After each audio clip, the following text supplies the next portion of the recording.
All right, let's do this. The video that's going to break the internet. Why I stopped using Factor meals. So, if you're in the self-improvement space at all, fitness space, you've probably seen these advertised. I used them a lot in 2023, especially when I was on a cut, and used them a little bit this year because I had a discount available. I've had probably between 100 and 150 Factor meals in my lifetime, so I feel like I'm in a position to speak on this. The whole premise, or I guess the main draw, is that they are ready-made, healthy gourmet meals. They are shipped fresh, not frozen. Now, if you're like me and you're not trying to feed your whole family with them, you're just eating them yourself, then you're probably gonna have to freeze some of them. But anyway, they are shipped to you fresh. They're roughly 500 to 750 calories. I would purchase the keto options so I could get higher protein. And the cost it's definitely on the higher side. It's if you're paying full price, it's going to be about 10 US dollars per meal. I think I was paying, when I would pay full price, I was paying about 180 for 18 meals, including shipping. And of course, they do a lot of discounts throughout the year. Your first box is discounted. If you try to unsubscribe, they'll throw a discount at you. So they're always playing with the price to keep you on the subscription, as you might expect. So this is on the high side. You're not necessarily going to be paying this, but if you're using it long enough, it's going to creep up to that amount. So as I mentioned, I used it a lot in 2024. I liked it. I justified the price based on the fact that, these are quality gourmet meals I'm not normally going to have. But this year I thought, what if I just buy baked chicken from the local grocery store or Costco? And when I say baked chicken, I mean with the skin, baked, not fried chicken. And it was ready made, which I think most grocery stores have that option. What if I did that and then also made fresh vegetables? Like bought some broccoli, made some roasted broccoli, roasted carrots, whatever.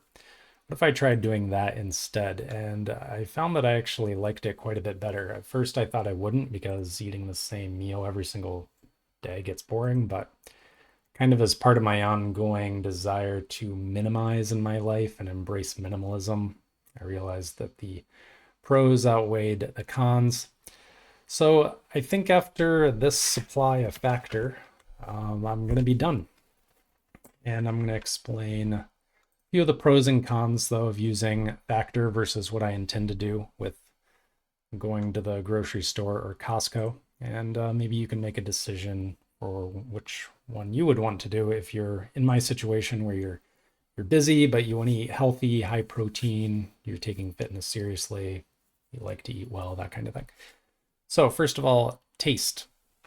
Factor has some amazing meals. There's no doubt about it. This one is cilantro jalapeno pork chop with pepper jack cauliflower grits, zucchini, and squash. That sounds quite appetizing, and a lot of them are appetizing.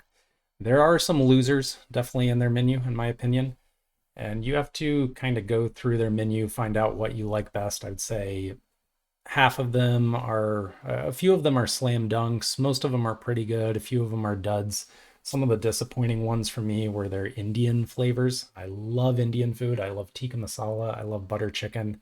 Was not impressed with their options in that area. I would much, much rather just make my own.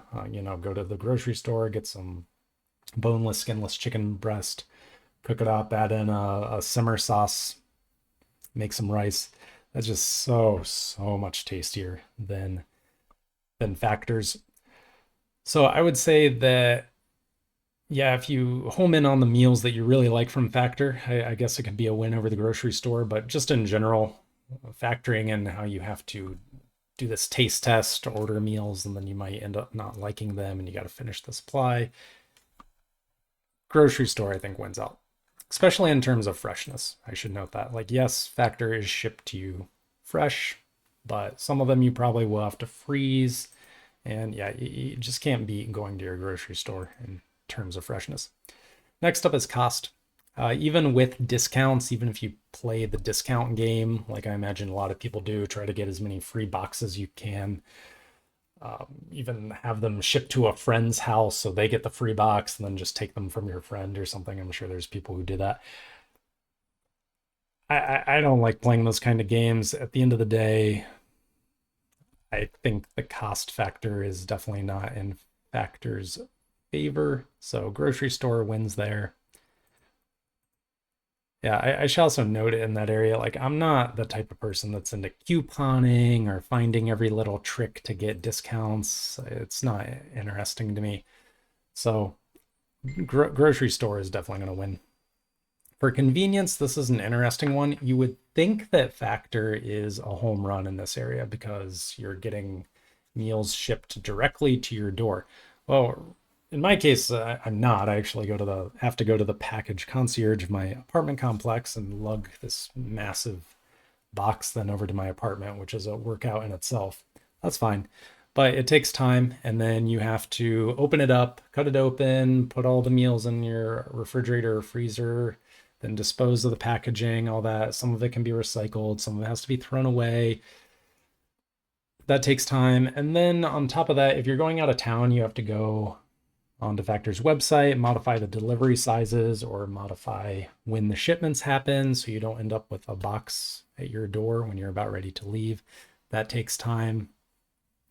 So overall, I think the grocery store still wins. It's just simple. And part of my minimalist philosophy is I'm always going to gravitate towards simplicity.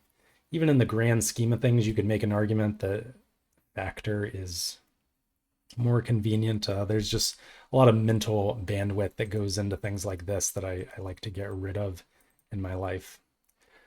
Next up is nutrition. I'm totally neutral on this. I don't have an opinion over which of the two options being discussed is better. They're probably about the same. Then which option just makes you fuller? Which one sates you more? And for me personally, Factor was a bit disappointing in this area. I don't know why. I can't give you a great reason. I was eating high protein, I was eating high fat Factor meals, but I just feel like when I eat baked chicken from the grocery store, I get more full. Now, the biggest reason I'm quitting Factor is basically on 3 occasions, I got a box that I didn't want. Was it technically my fault? Yes, it was. But when this happens, it's really annoying. And a good example of that is just last month, I was about ready to go to the Philippines and found out, oh, based on this email they sent, your shipment is out, your Factor shipment has been made. And I'm thinking, wait a second, I didn't get a reminder email to even pick the meals. They either, I don't know if they intentionally don't send it to you some of the time, so you just have to buy another week's worth or what. But basically, it just caused this hassle where I had to have a friend come over then and get it from my front door, go in my house, put it in the freezer. It's things like that. That was the 3rd time this has happened. Again, going back to the concept of mental bandwidth, I really don't like to worry about that. I don't want to have to set up extra calendar reminders to remind me, hey, go pick your Factor meals so you don't get sent meals you don't want, or so you can cancel the box that week you don't want it. Just decided I'm done with that. So lastly, am I going to switch to another ready-made meal service? Because there's lots out there. And the answer is definitely no. I think Factor is probably the king in this area. They do a great job. We already went through a lot of the pros there. And all the other options out there, they're more just variation on a theme. One might be more emphasizing keto. One might be for vegans. One might be, I don't know, maybe more fresh or something, less expensive. But they're all just variations on a theme. And really, this isn't a video about why I'm quitting Factor. It's why I'm quitting ready-made meals. So I don't think I'm going to discover anything new about the ready-made meal space by going out and trying other ready-made meals. I am definitely done once the supply of Factor runs out. All right, lastly, if you enjoyed this video, if you got value out of it, please subscribe, tell a friend. If you're interested in coaching, this is for men or women, on dating and self-improvement, you can see how to contact me in the video description. And then lastly, please comment on what other topics you'd like to see me cover. So I'll see you in the next video. Thanks.